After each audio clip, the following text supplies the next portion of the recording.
Hey y'all, it's your girl S Neo here, and we're gonna be drawing with Daiso art paper and their markers. 3 of these papers we will not be using, or more so correctly. This one is calligraphy paper, double-sided cardboard,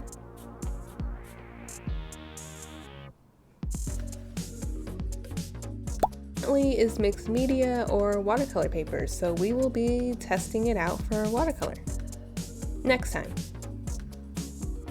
The star of this video is gonna be this drawing paper. It's letter sized, and we will be using sketch paper. You just can't have a bad sketch paper.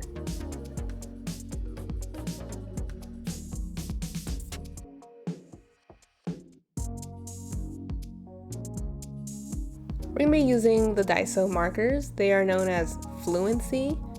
The one I picked up here is really hard to read, so we will be looking at a different one. It has a chisel tip and a fine tip.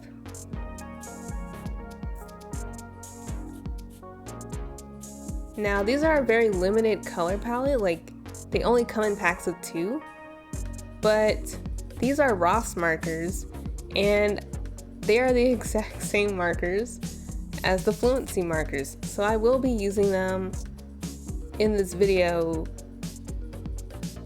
undiscriminately.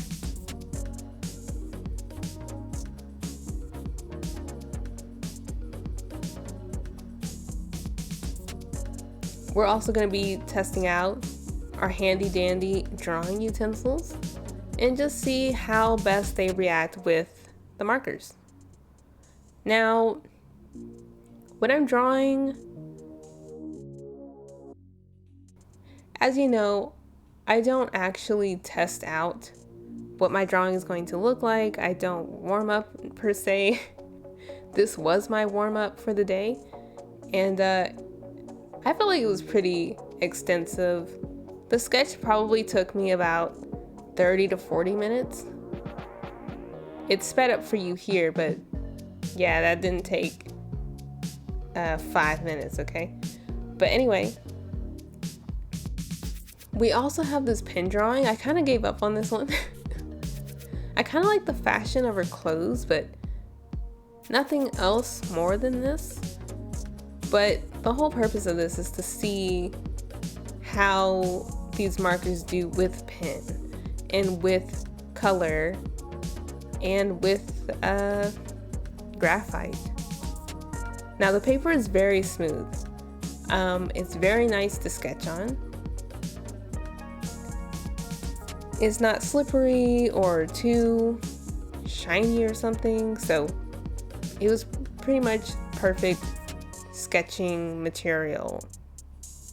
Now, the markers, they do not mix onto the paper. They simply just don't mix. I learned that with this first girl. I couldn't create contrast naturally, and I couldn't really get the colors to intermingle too much. They literally just sat on top of each other. And if you colored on top of another color, it just completely saturated it. There is no show through. So it's kind of like, I don't know, this is just good for sketching, I guess. Just don't make anything too complicated, I guess. Now I gave up on this one really fast. The pen one I just kind of went over. But we'll see more about the pen later and why I gave up on that. But this girl came out okay because I knew a little bit better at this point how the Daiso paper worked. So because I know that I can't really blend anything, I just kind of went in with colors on top of each other and just kind of call it a day. It still came out pretty good.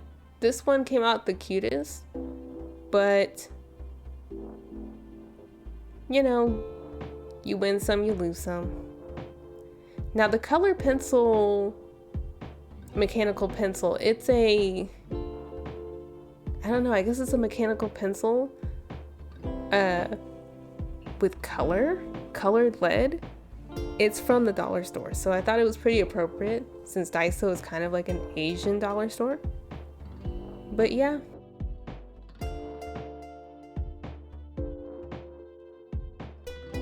No, I did not color them all because I didn't feel like it, but you know, we're just testing stuff out.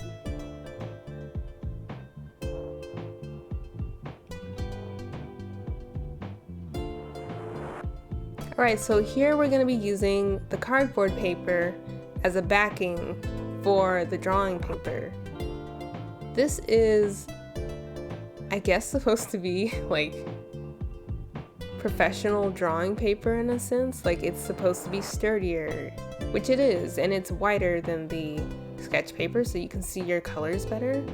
However, the markers performed differently on this paper.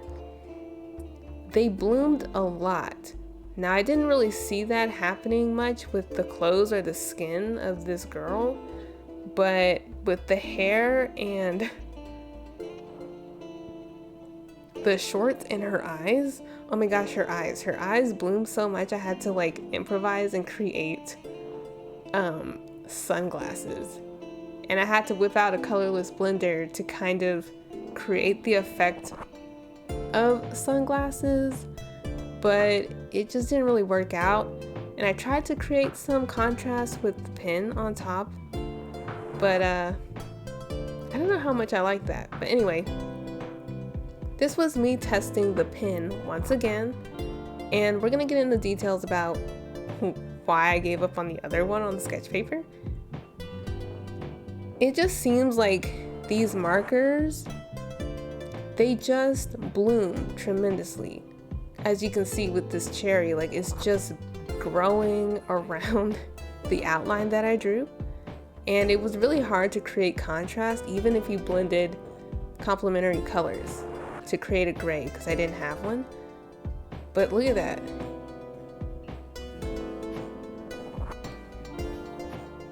That's crazy. But I don't expect much because these are, you know, once again, a type of dollar store. I think a 2-pack of these cost about $1.99 or $2.99, something like that. But it's neither here or there. I think if you use regular marker paper or better mixed media paper, these markers would perform. Well, if anything, they wouldn't bloom, I don't think. But anyway, back onto this pen drawing.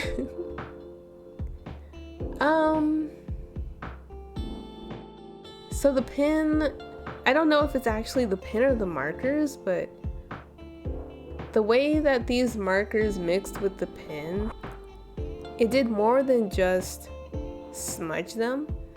It smudged the black pen, but it also created like this blooming effect on the lines of the pen, and it turned the pen into a different color. It turned it blue instead of black, which was kind of interesting with the pink. You can see it in the hair, how some of the pen actually starts to bleed through or become more potent or something. It's really weird, but yeah, I just decided that pen on these papers doesn't react well with the alcohol markers that they sell. Or maybe we can just call it a very interesting effect. But it was definitely unexpected, even for their cheap price point. But you know, anything goes when you get something for a deal. Despite it all, I actually like the pastel look of this page. It's not a coherent page, but it's still something.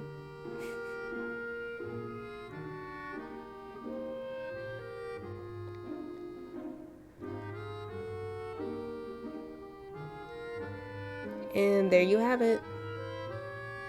The cardboard really works to like keep anything that shines through from getting on my work surface, but ultimately I think I have to choose the sketch paper. since you can't mix and the blooming still happens, but for some reason I just like the sketch paper more. So anyway, that's it for these Daiso materials. And we'll see about them watercolor ones another time. Bye!